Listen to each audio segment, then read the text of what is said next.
What's popping, YouTube? That's how I started my very first video. What popping? My friends at the time laughed at me. We used to say that in college. What's popping? Yeah, today. This is my lovely kitchen, by the way. How lovely is that?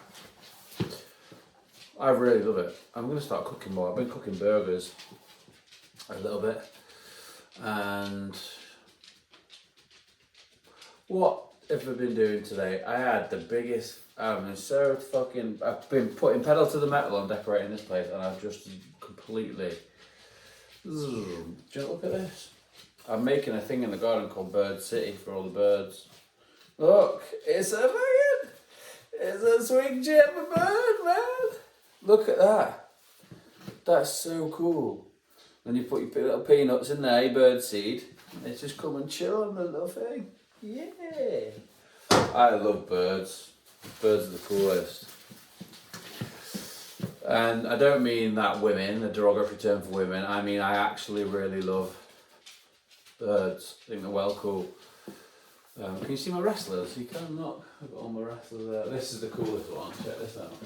It's a nightmare to get him to stand up, but Sting! WCW Sting from the 90s. Fucking Sting! I really love it. I really love that toy. It's a little toy or figure, whatever you call it. Inner child. That's what we're going to talk about today. The inner child. Everyone has an inner child, and when we grow up, we sort of lose. Most people sort of lose it, and it's really hard not to, because we live in a society where we're sort of conditioned to. I can't get comfortable. We're sort of conditioned to let go of the inner child, and it's something that we're sort of like pushed into. We're sort of pushed into it, aren't we? And actually, everyone's got this thing inside them where they want to do what they want to do, and we sort of too easy. It's here. Hey. We sort of we let it go when actually we should be embracing it. You know, one thing I love about living in Warrington is you get the. Not, I don't mean this in a derogatory sense, but you get the weirdos, the people that don't care about how you look on Instagram, the people that just do them. I saw a woman yesterday in all pink with pink hair, and I said to her something like, "Do you like pink?" Oh, so I made some stupid joke, but it was nice, and these sorts of people should be sort of celebrated, and we sort of live. I don't know, maybe I've been caught up in the narcissistic world for just too long, and I've sort of been warped to the fact of life. But I think young people, especially with TikTok and Instagram, and it's all very image focused, narcissistic, isn't it? And you know, I think we sort of get conditioned into not being who we want to be, and for some reason, look how I'm standing. What do I look like there? I look like page 3 model. Might be going a bit far, but yeah, we sort of lose that attachment to the things that we actually enjoy and like because of how it looks to other people. Basically, I was looking into a wrestling school today. You know, just do you. It sounds really. We've got ourselves into a situation where talking positively isn't cool, and it's like not celebrated. And you know, you should just do what makes you happy. And if you ever feel like there's a thing where people or other people's opinions are affecting your judgment of who you want to be and what you want to do, maybe take a second and think, well, okay, I can go with the flow. I can do what's expected, or I can not do what's not expected, and within that, I can conform and be part of the bunch, and that's safe, and that sort of makes me feel less vulnerable, probably.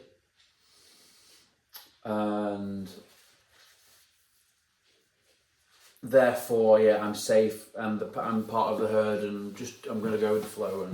But really, that's not where happiness comes from. You know, the film, The Pursuit of Happiness, that is, I imagine that is fucked up so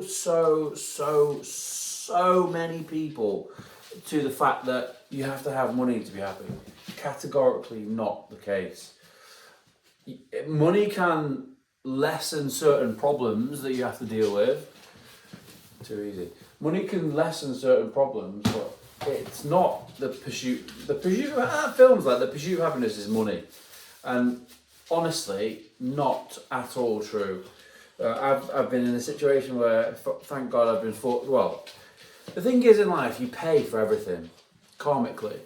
So I've been very fortunate that I've had a fortunate life monetarily, right? And as such, I've been able to see different sides of different things. I've had a very varied,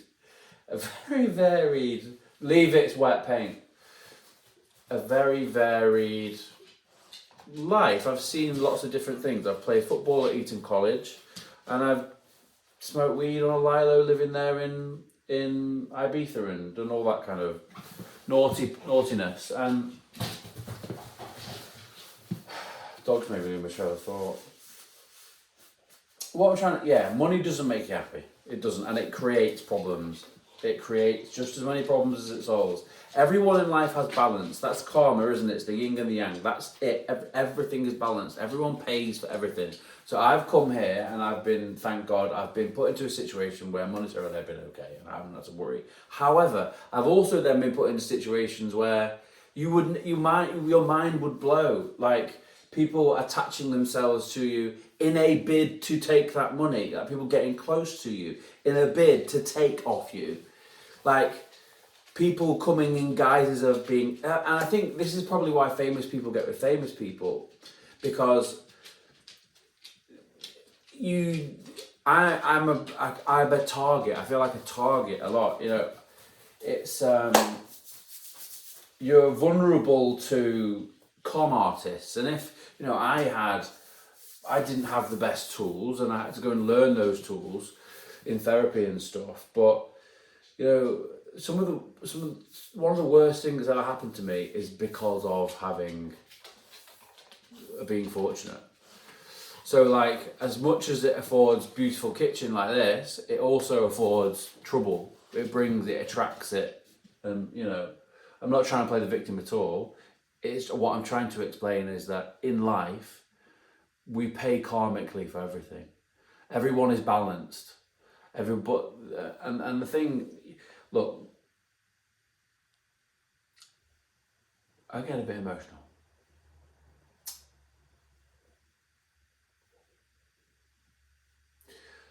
Shit happens. Shit happens. Shit happens to everyone. And the more good you get, the more bad you get. And that's the circle. The circle of life. And just I suppose the grass is always greener would be something that, from my perspective, would be something worth holding on to. The grass is always greener in a wider sense. You know, materialism and capitalism, the pursuit of happiness being money, it's very much not. The pursuit of happiness comes from allowing your inner child to follow passion and do what you want to do. That if you want to go and be a pro wrestler, but you're from a tough town in North Wales, I don't know, stepping out of the herd and being oneself, what's the word I'm looking for? Genuinely, being your genuine self in a world that sort of encourages us not to and focuses us on things like the pursuit of happiness being linked to having lots of money, which it doesn't. The thing is in life, You've just got to follow what you want in here. What makes you happy when you do it? What is the thing that you can find that gives you the flow state? The flow state being where you lose track of time. Anything that you lose track of time and you enjoy, do more of it. I've been saying with my kid, we're gonna find what you love doing and we're gonna do as much of it as humanly possible. And I think we all could benefit from doing that. We all could learn from following what's in here and not what's out here. Going with the flow, going with what you think, going with your intuition, what you feel. Doing that stuff, doing that shit. Boys, no fighting. And get dogs. Because they're a mirror and they help you grow. And they leave so much hair on the floor. It's a good job when I've got carpet. But yeah, lost my train of thought anyway. Again. But yeah, the grass is always greener. In a wider sense, I would probably mull that one over. And the pursuit of happiness is absolutely not linked to having lots and lots and lots of wealth. I'm not saying that from personal experience, but you know, the pursuit of happiness is that film is misguiding and is misguided. Leave it. It's wet paint. Honestly.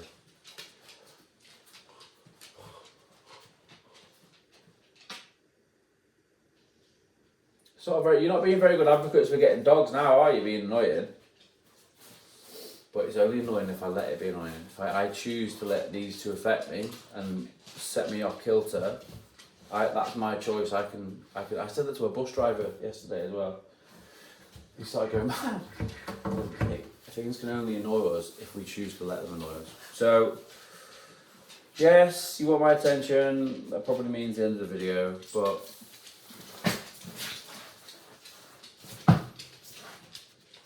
you say goodbye, internet. Goodbye, internet. Say goodbye, internet. Where are you? Come here. Go say goodbye, internet. Ben acá. I'll just pull it out actually. Say bye, internet. Say goodbye, internet. Ciao for now. How now, brown cow?